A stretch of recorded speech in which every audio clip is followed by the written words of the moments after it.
Friends, मैं विनय Jain. विजिलाइज digital platform पर आप सभी एमपीपीएससी की तैयारी करने वाले एस्पिरेंट्स का स्वागत करता हूं। आज का जो हमारा टॉपिक है वो ये है कि 21 मई 2023 को जो एमपीपीएससी प्रीलिम्स 2022 का एग्ज़ाम होने जा रहा है, उस एग्ज़ाम के लिए एस्पिरेंट्स को अब बचे हुए 60 दिनों में क्या करना चाहिए। हम इस टॉपिक के अंतर्गत इस वीडियो के माध्यम से आप सबको ये बताने का प्रयास करेंगे कि 60 दिन के अंदर हम एमपीपीएससी प्रीलिम्स के लिए क्या रणनीति अपनाएं, जिससे कि एक एग्ज़ाम हमारा आसानी से सिक्योर हो जाए, सुरक्षित हो जाए, ताकि हम आने वाले समय में एमपीपीएससी प्रीलिम्स 2022 क्वालिफाई करके एमपीपीएससी मेंस 2022 लिखें। तो सबसे पहले हम आपको यहाँ पर इस एमपीपीएससी प्रीलिम्स से जुड़े हुए 3 पहलुओं पर चर्चा करेंगे। इस पूरे एग्जाम के 3 एस्पेक्ट हैं। अगर उन 3 पक्षों पर आप अपनी समझ विकसित कर लेंगे तो ये मान के चलिएगा कि एमपीपीएससी प्रीलिम्स 21 मई को जो होने जा रहा है उसमें आप जो है अच्छा स्कोर कर पाएंगे और इस चरण को आप पास कर जाएंगे। तो 21 मई के लिए हमें क्या करना चाहिए? 21 मई 2023 की जो हमारी योजना है, उस योजना में हमें किन किन बातों को ध्यान में रखना है। तो सबसे पहले आता है कि यहां पर आपको बता दें कि ये एग्जाम ऑब्जेक्टिव एग्जाम होती है और इस ऑब्जेक्टिव एग्जाम के यानी ये जो वस्तुनिष्ठ एग्जाम होती है, इस वस्तुनिष्ठ एग्जाम में सबसे ज्यादा जरूरत होती है हमें कि हमारे पास जो फैक्ट्स हों वो इस प्रकार के होने चाहिए जिससे कि हमें पूछे जाने वाले प्रश्न जो हैं परीक्षा में वो आसानी से हम कर पाए। दूसरी बात आपको यहाँ पर ये याद रखना है कि ये एग्जाम फैक्ट बेस्ड है, इसलिए आपको यहाँ पर ज़्यादा से ज़्यादा रिवीजन करना है, ज़्यादा से ज़्यादा आपको प्रैक्टिस करना है, ताकि आप उन फैक्ट्स को अपने दिमाग में अच्छी तरह से बिठा सकें और जब पेपर आपके सामने हो तो वहाँ कंफ्यूजन की स्थिति क्रिएट ना हो।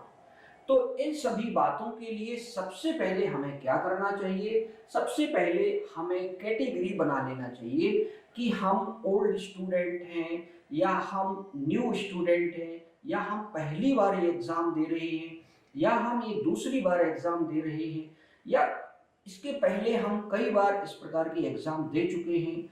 तो इस प्रकार के पहले आप एक क्लासिफिकेशन कर लें, या मैं सरल भाषा में कहूं तो 2 तरह के कैंडिडेट यहाँ पे इस परीक्षा में शामिल होंगे। एक वो कैंडिडेट होंगे जिनके लिए एकदम नया एग्जाम है और एक वो कैंडिडेट होंगे जिन्होंने 2019 की एग्जाम दी है, 20 की भी एग्जाम दी है, 21 भी एग्जाम दी है। हो सकता है ये तीनों परीक्षाएं पास की हैं, हो सकता है इसमें से कुछ परीक्षाएं पास की हैं, हो सकता है इस तीनों में वो फेल भी हो गए। लेकिन उनके पास एक जो चीज है वो ये है कि उन्होंने पिछले 3-4 सालों में अध्ययन किया है, तो वो कहीं ना कहीं वो जो नए अभ्यर्थी हैं उनसे वो कहीं ना कहीं आगे हैं। ओके, दूसरी बात ये है कि उनके पास एक्सपीरियंस हो गया है कि प्रीलिम्स एग्जाम का जो पैटर्न है वो किस तरह का है और हमें अपनी पढ़ने की हमारे जो तरीके हैं उन्हें हमें कैसे बनाए रखना है। अब आता है कि जो नए अभ्यर्थी हैं जो इस परीक्षा में पहली बार शामिल होंगे उन्हें क्या करना चाहिए ताकि वो पुराने अभ्यर्थियों के नजदीक आ जाएं या उनके बराबरी पर आ जाएं। तो उनके लिए ये करना चाहिए सबसे पहले कि जो नए सिलेबस के आधार पर अभी तक जो एग्जाम हुई है उन एग्जाम्स के जो पेपर हैं, जैसे 2020 का पेपर हो गया है प्रीलिम्स का, 2021 प्रीलिम्स का पेपर हो चुका है, तो इन दोनों पेपर्स का वो कई बार अभ्यास करें। साथ में क्या करें? साथ में एमपीपीएससी के द्वारा जो दूसरी एग्जाम्स ली जाती हैं, जैसे कि एडीपीओ का एग्जाम है, जैसे कि सहायक प्रबंधक स्वास्थ्य का एग्जाम है, या इसी प्रकार से और भी कई एग्जाम्स जो हमारी एमपीपीएससी कंडक्ट करती है, उनके पेपर्स को सॉल्व करना चाहिए और सॉल्व करने से उनको ये पता चलेगा कि पूछे जाने वाले जो प्रश्न होते हैं वो किस तरह के आते हैं, हमारे पास जो स्टडी मटेरियल है वो किस तरीके का है, और हम इस स्टडी मटेरियल से जो आने वाली परीक्षा है उसमें हम कितना स्कोर कर सकते हैं। तो उनको एक मोटी मोटी समझ बन जाएगी। ठीक है ना।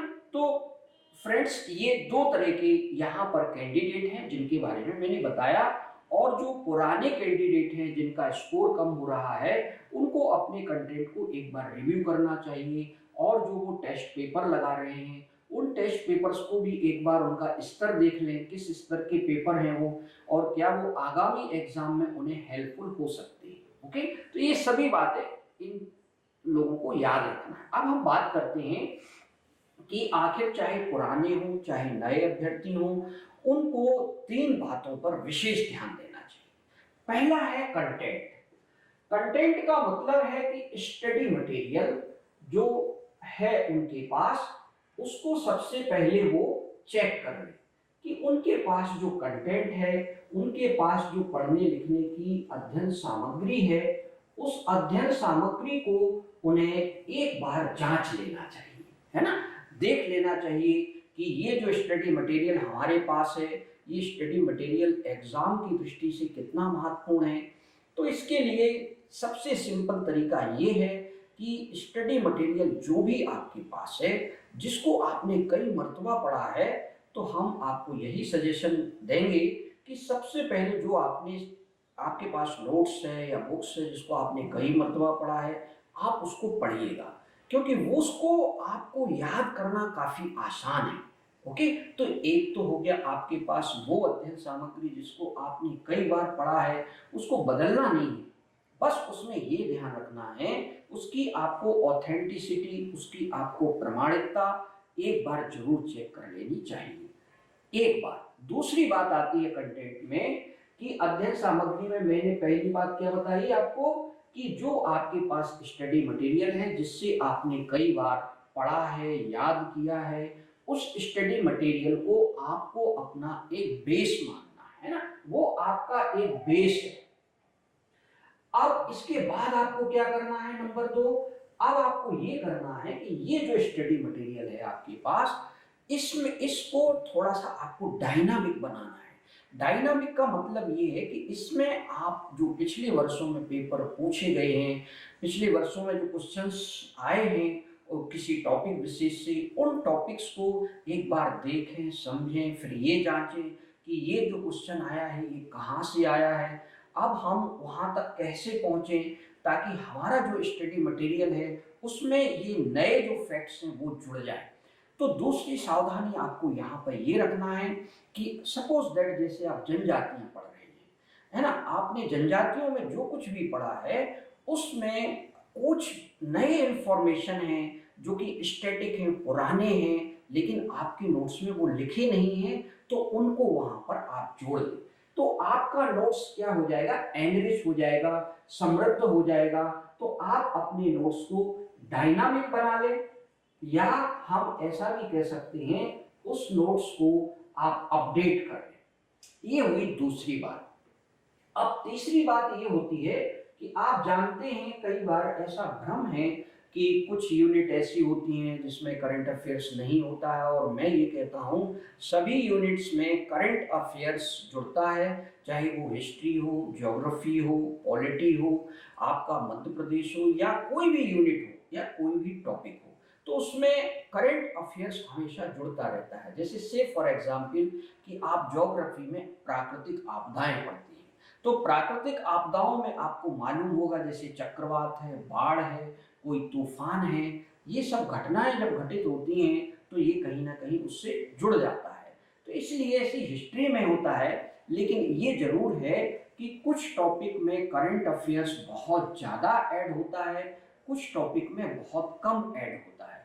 तो यहाँ पर आपको तीसरी बात जो ध्यान रखना है, नए फैक्ट्स जोड़ने के अलावा आपको करंट अफेयर्स के जो फैक्ट्स हैं उन फैक्ट्स को आपको वहीं पर जो आपका एक बेसिक कंटेंट है, बेसिक स्टडी मटेरियल है, उसी में आपको ये जोड़ना है।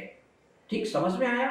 तो इस प्रकार आप देखेंगे कि आपका जो कंटेंट है वो पहले मान लीजिए उसकी जो मारक क्षमता थी वो पहले मान लेते हैं कि 60 प्रश्न की थी मारक क्षमता। अब आपने क्या किया, उसको थोड़ा डायनामिक बनाया तो 5-7 प्रश्न उसमें और जुड़ गए, तो अब आपकी मारक क्षमता मान लेते हैं 65 से 70 तक पहुंच गई। अब आपने क्या किया, करंट अफेयर्स को भी उसमें जोड़ दिया, तो अब आपकी जो मारक क्षमता है वो 75 से 80 तक आ गई है। और आप जानते हैं जो अभ्यर्थी बहुत सिंसियर होते हैं, बहुत अवेयर होते हैं, वो 80 प्लस भी करके आते हैं। तो कैसे करते हैं, तो वो इसी तरह से करते हैं। तो एक योजना होना चाहिए। सबसे पहले हमने फिर से एक बार बता देता हूं कि सबसे पहले आपके पास जो भी नोट्स है उसको उठाइए जिसको आपने कई बार पढ़ा है। अब दूसरा क्या करना है, उसमें कुछ नई सूचनाएं जोड़ना है, कुछ नए फैक्ट्स जोड़ना है। आप चाहें तो उसी के अगल बगल दाएं बाएं आप वहीं पे लिख सकते हैं। आप चाहें तो उसमें कोई चीज इंसर्ट कर सकते हैं, है ना, जैसे कोई आपने पेज उसमें जोड़ दिया, आपने उसको चिपका दिया वहां पे और उस पर आपने लिख लिया। ओके, तो उसमें स्पेस थोड़ा ज्यादा मिल जाएगा।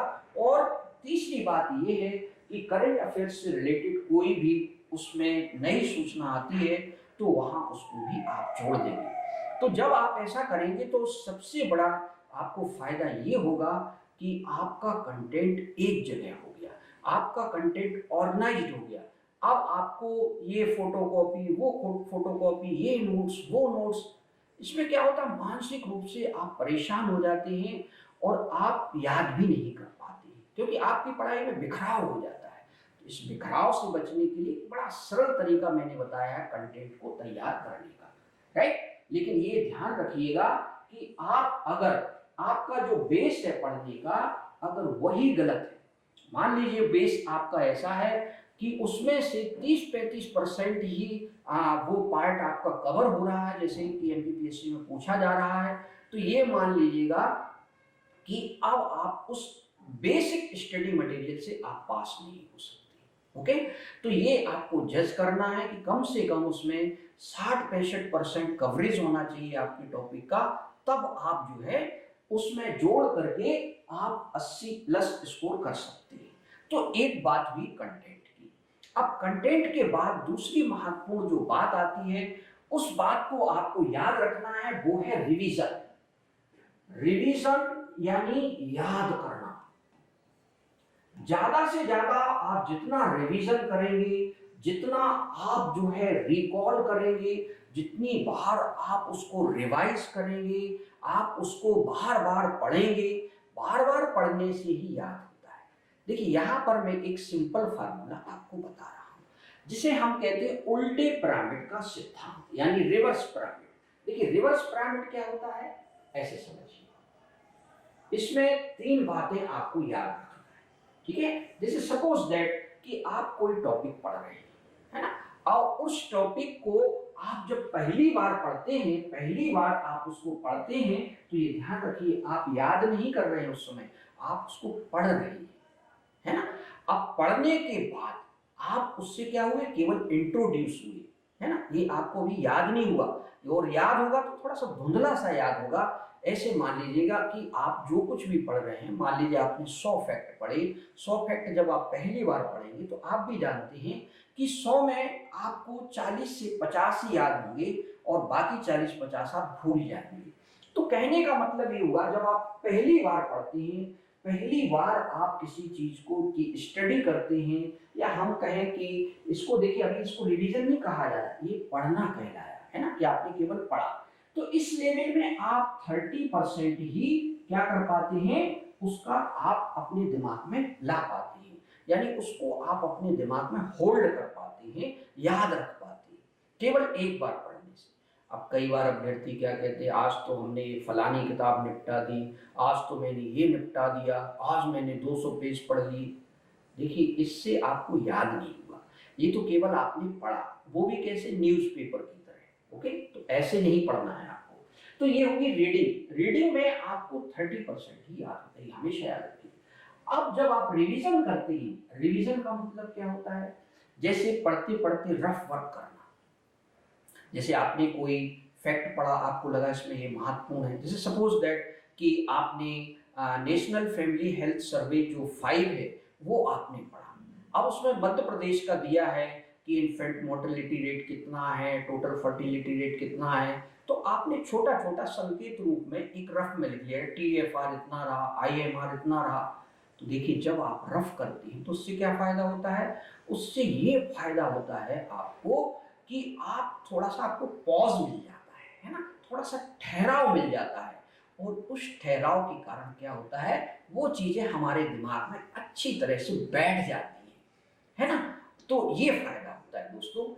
लेकिन हम देखते हैं कि लोग ऐसे ही पढ़ रहे हैं, उसको ऐसे किताब लिए हुए हैं, वो पढ़ते चले जा रहे हैं, तो भैया ऐसे याद नहीं होगा। ओके, अब जब आप इस तरह से पढ़ते हैं, रफ वर्क करते हैं, अंडरलाइन करते हैं, कई लोग उसे कहते हैं गोंद डालना, है ना, गोंद डालना उसको पूरा, तो ये सब जो है एक तरह का फर्स्ट लेवल का रिवीजन होता है। अब जब आप फर्स्ट लेवल में यानी पहली बार पहले स्तर पर जब आप रिवीजन करेंगे, तो आपने जो अभी 30% आपको याद है, ये याद रखिएगा, जितना आपको 100 फैक्ट अगर आपने याद किए हैं तो उसमें 20 से 30% और चीजें बढ़ जाएंगी, यानी आप पहुंच गए, अब मोटा मोटी मान लीजिए कि 60% आपको याद हो गया। ठीक बात है, लेकिन याद रखिएगा अभी भी आपको 40% याद नहीं है। अब ये 40% को याद करने में थोड़ा टाइम लगता है ना। अब आप क्या करिए, जो आपको 60% याद हो गया है उसको आप अलग कर दीजिएगा। ओके, अब बचा 40%। अब आपको दिमाग लगाना है कि अब इसी 40% को हमको अगले चरण में पढ़ना है। अब जब अगले चरण में पढ़ेंगे, यानी सेकंड लेवल जब रिवीजन करेंगे आप, तो ये मान के चलिएगा उस 40% का आपको 20% ही याद होगा, है ना। अब आपका लेवल कहां तक पहुंच गया, 80% तक पहुंच गया। अभी 100% नहीं पहुंचा, याद रखिएगा 100% बहुत मुश्किल से पहुंचता है। अब आप कहेंगे सर ऐसा कैसे, ऐसा आप करके देख लीजिएगा, ये साइकोलॉजी है। मैं भी पिछले कई वर्षों से इस फील्ड में हूँ। मैंने यूपी PCS और बिहार PSC, इसके अलावा उत्तराखंड जो PSC है उसमें हमने कई इंटरव्यूज दिए हैं, इसलिए मैं आपको एक अनुभव के आधार पर बता रहा हूँ।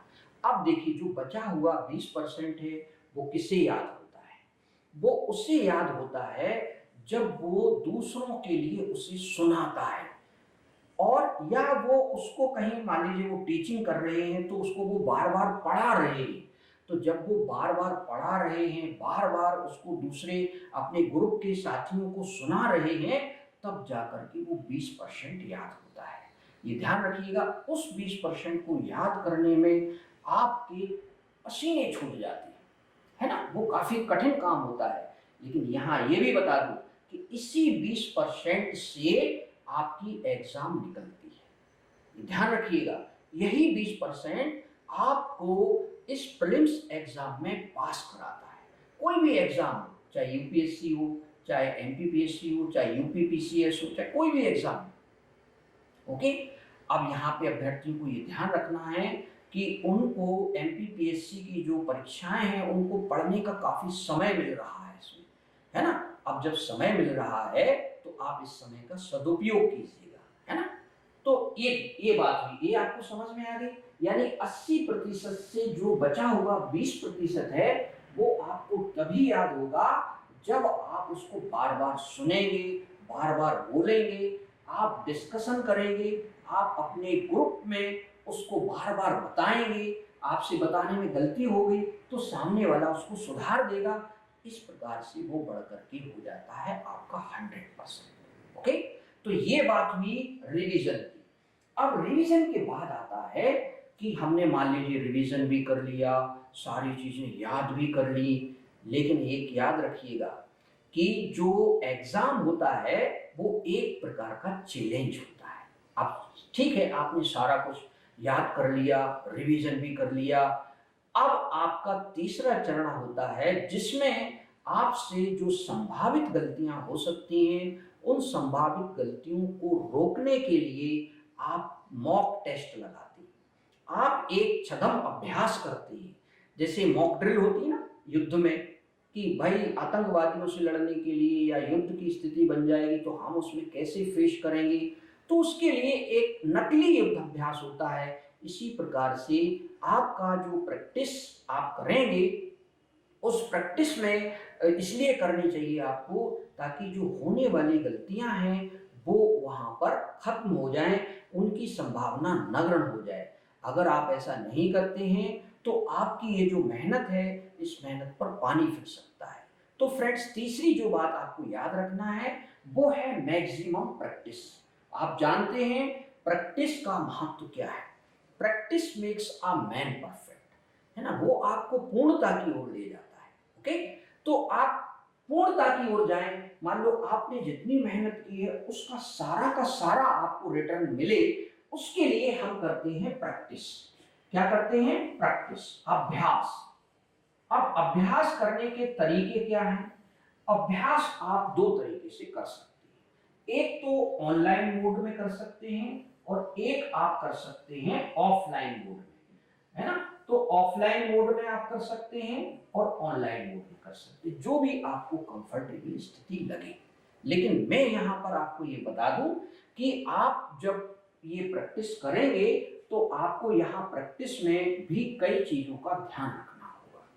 सबसे पहले तो आपको याद रखना होगा कि यहाँ पर जो भी टेस्ट पेपर लिए जा रहे हैं वो उसमें वेरिएशन होना चाहिए थोड़े, है ना। वेरिएशन का मतलब वो पेपर्स जो हों उनके पैटर्न अलग अलग, है ना। जैसे 3 प्रकार के हम लोगों ने विजिलाईएस ने पैटर्न बनाए हैं। मॉडल्स भी कह सकते हैं आप उसको। 3 प्रकार के मॉडल टेस्ट पेपर हमारे होते हैं। पहला जो प्रकार है जिसको हम कहते हैं एफएलटी। एफएलटी का मतलब है फुल लेंथ टेस्ट। ऐसा कंपटीशन में ये शब्द चलता है, इसलिए यूज टू वर्ड है, इसलिए बोल रहा हूं। वैसे इसे हम कहेंगे जीएस पेपर। तो ये जो जीएस पेपर होता है इसमें सभी 10 यूनिट को एक बैलेंस के साथ बनाते हैं।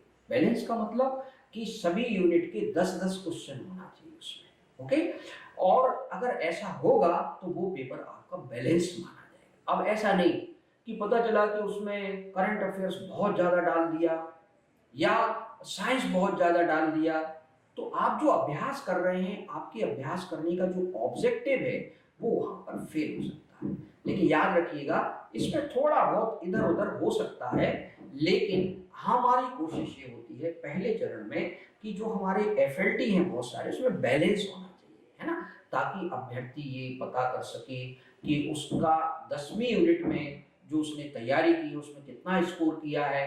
एक मोटा मोटी पता चल जाता है उसको, अगर 10-10 का कॉम्बिनेशन है तो, है ना। अगर मान लीजिए आपने कॉम्बिनेशन थोड़ा सा इधर उधर किया तो अभ्यर्थी जो है वो जज नहीं कर पाएगा कि उसका भूगोल का पार्ट अच्छा है या इतिहास का पार्ट अच्छा है या करंट अफेयर्स उसका वीक है। तो ये समझ बन जाती है बैलेंस पेपर बनाने से। ओके, हालांकि हम एफएलटी में वेरिएशंस रखते हैं। जैसे एमपी के हमारे कुछ पेपर में 40 से 50 क्वेश्चन होते हैं, है ना। पॉलिटी के हम किसी पेपर में 20 से 25 क्वेश्चन डाल देते हैं, क्योंकि पॉलिटी की 2 यूनिट है।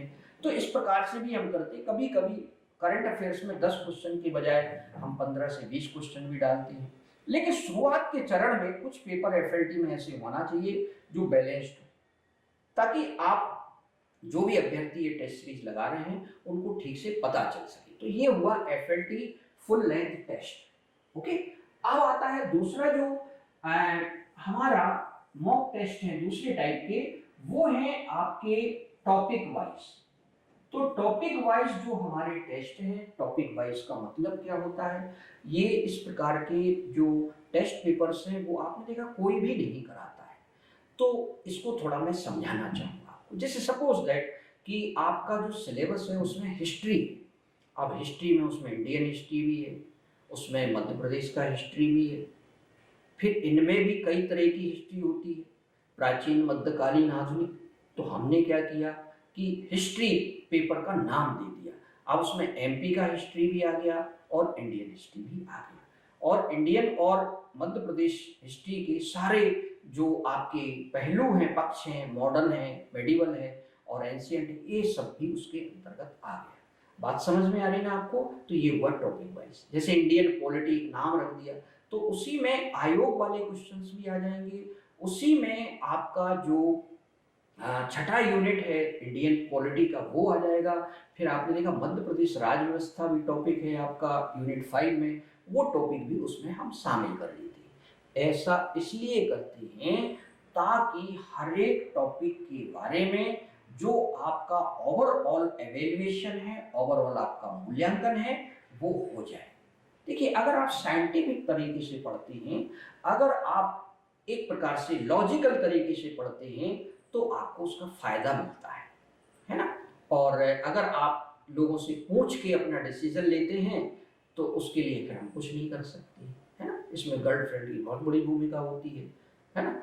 ये आप जानते, हमारे यहाँ कई बच्चे आते हैं इस प्रकार के, तो वो दूसरों के कहने के आधार पर डिसीजन लेते हैं। लेकिन हम आपको फ्रेंड्स ये कहेंगे कि आप लॉजिक से पढ़िए। हम लोग जिस सोसाइटी में रह रहे हैं, वो सोसाइटी जो है एक ज्ञानवान समाज है ना। और तो ज्ञानवान होने का आपको परिचय भी देना है। ओके, ये हुआ टॉपिक वाइज। तीसरे प्रकार के जो हमारे टेस्ट पेपर हैं वो हैं यूनिट वाइज।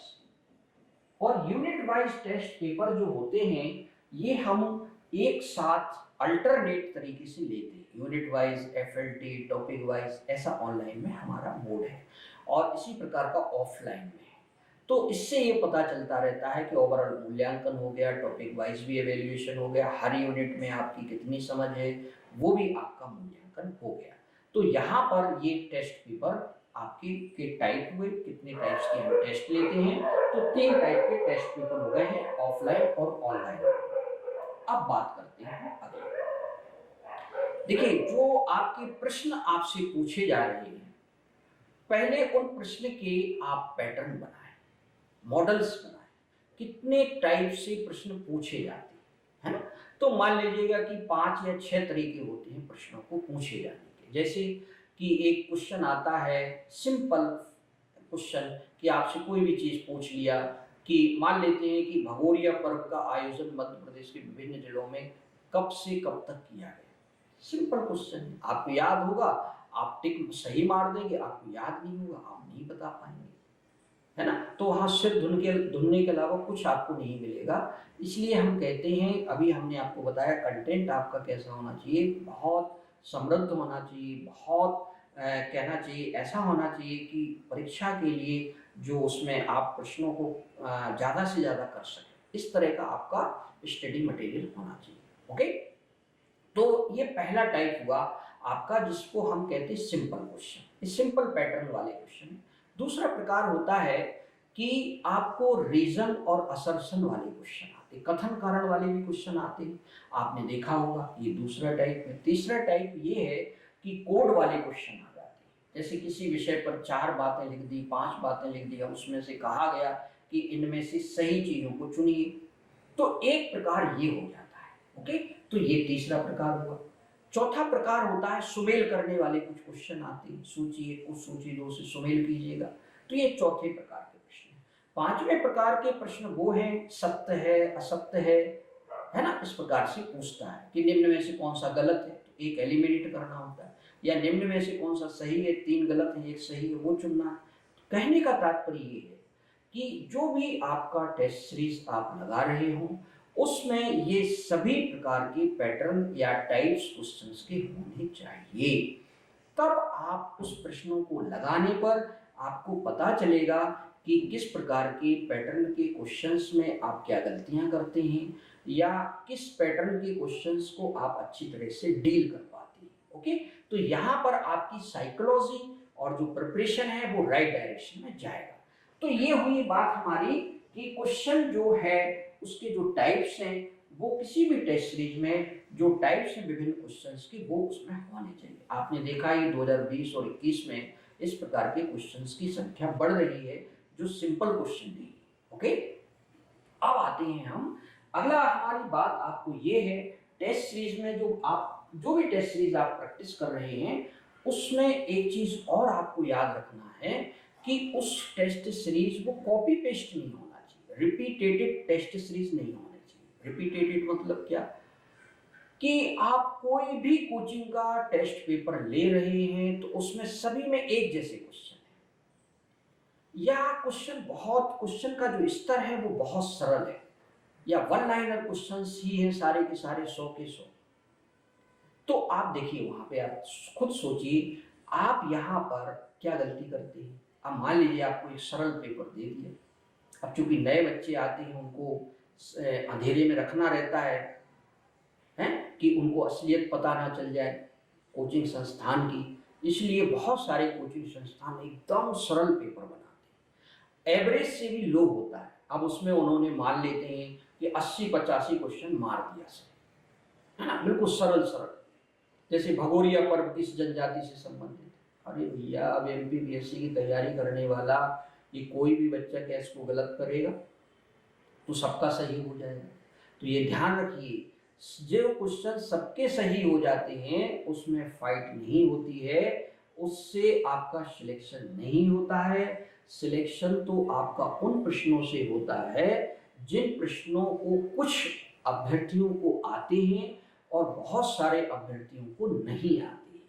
आप जानते हैं कि 2.5 लाख स्टूडेंट्स इसमें इस बार शामिल हो रहे हैं, पिछली बार 3.5 लाख अभ्यर्थी इसमें शामिल हुए थे। तो आप सोच के देखिएगा कि 2.5 लाख में से कितने अभ्यर्थियों को पास होना है, तो कुछ हजार अभ्यर्थियों को पास होना। मान लेते हैं 456 सीट है, 4, 5, 6 अभी हो गया है, हो सकता है आगे ये और बढ़े, तो इसमें मोटा मोटी आप 15 से 20 का गुणा कर दीजिएगा तो आपको एक आइडिया हो जाएगा, राइट। तो यहाँ ध्यान रखना है आपको कि सतर्कता बरतनी है आपको कि आपको ऐसे टेस्ट पेपर टेस्ट सीरीज नहीं लगाना है जिस टेस्ट सीरीज में आपका जो स्कोर है वो काफ़ी ज़्यादा हो जाता है या एकदम सरल टेस्ट सीरीज है, क्योंकि इससे आपका वास्तविक मूल्यांकन नहीं होगा। मैं ऐसा इसलिए कह रहा हूँ क्योंकि हमारे क्लास में कई अभ्यर्थी ऐसे आए जो दूसरे कोचिंग संस्थान में टॉप कर रहे थे और यहाँ आए तो पता चला कि उनका स्कोर 60 के आसपास आ गया।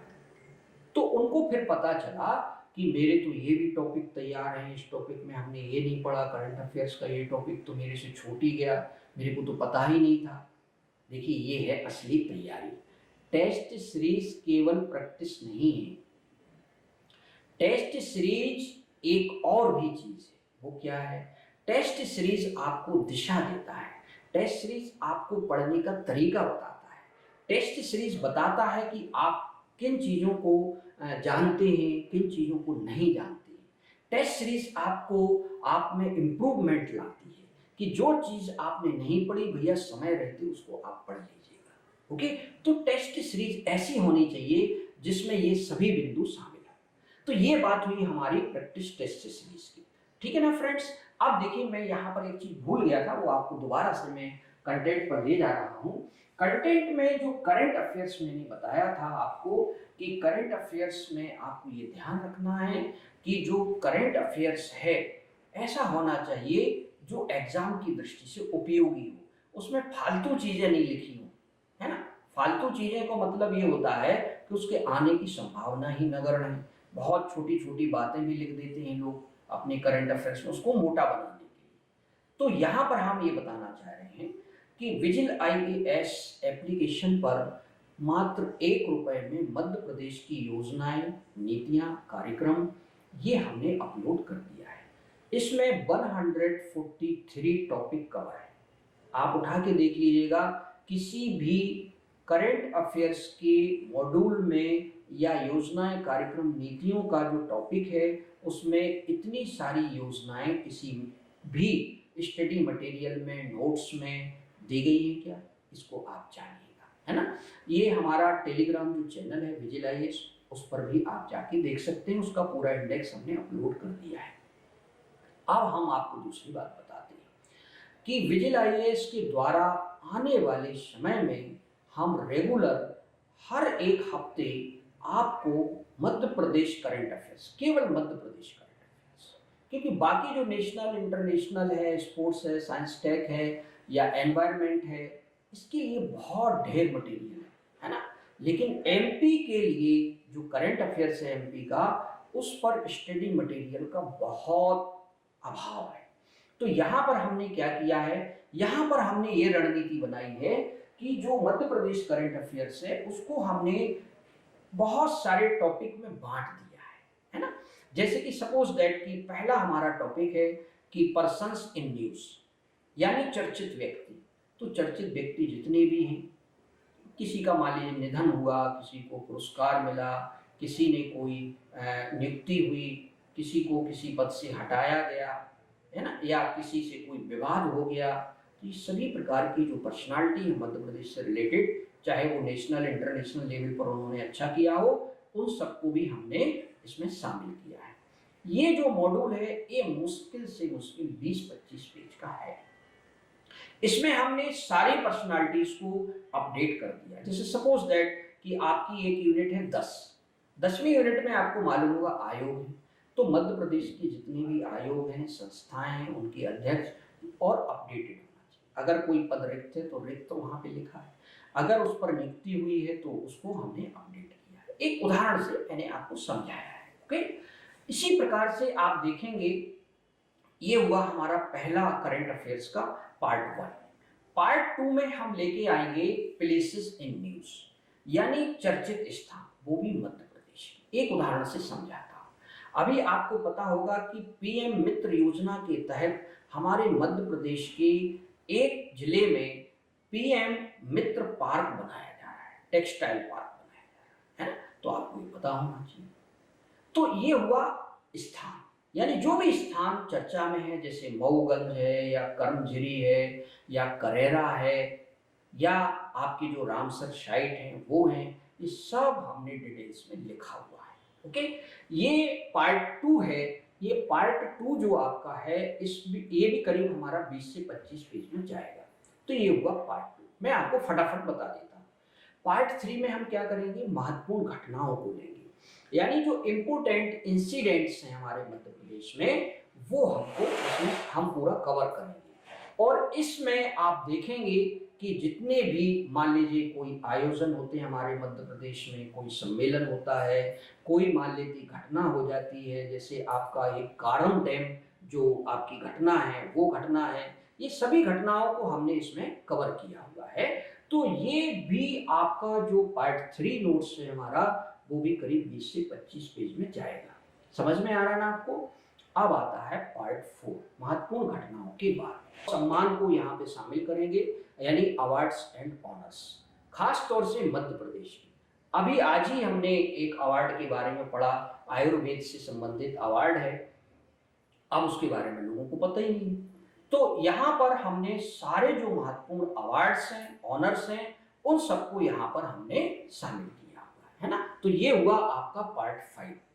अब पार्ट 6 में हम क्या लेके आ रहे हैं? पार्ट 6 में हम योजनाएं और नीतियां लेके आ रहे हैं।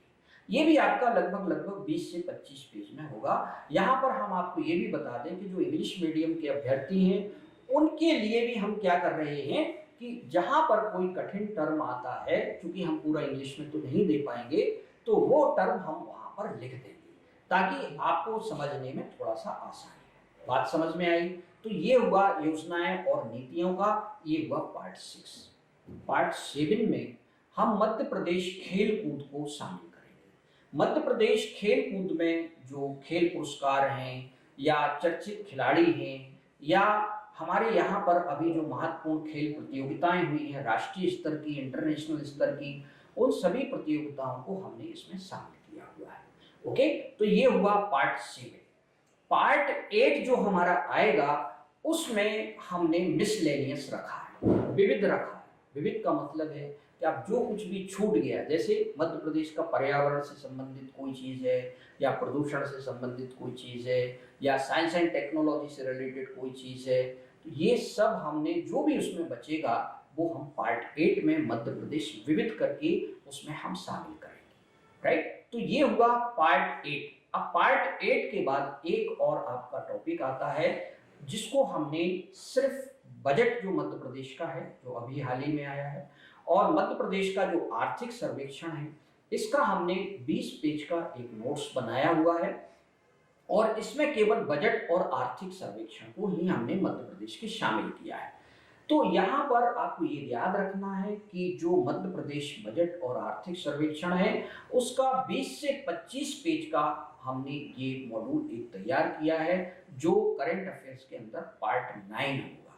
ओके, इस प्रकार से मोटा मोटी मैंने बता दिया है आपको, करीब 9 से 10 पार्ट हमारे एमपी करंट अफेयर्स के आएंगे और ये रेगुलर आपको हमारे एप्लीकेशन विजिल.IAS पर आपको उपलब्ध होंगे। और जो अभ्यर्थी ये जो टेस्ट सीरीज हमारी परचेज करेंगे उनको भी ये मिलेगा, और जो नहीं करेंगे टेस्ट सीरीज उनको भी हम इसको प्रोवाइड करेंगे। लेकिन ये कंटेंट हमारे एप्लीकेशन पर ही अवेलेबल होगा, जिसको आप कभी भी किसी भी समय कितनी भी बार पढ़ सकते हैं।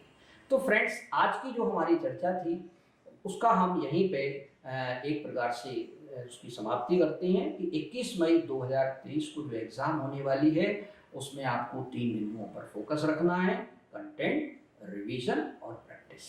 Thank you so much.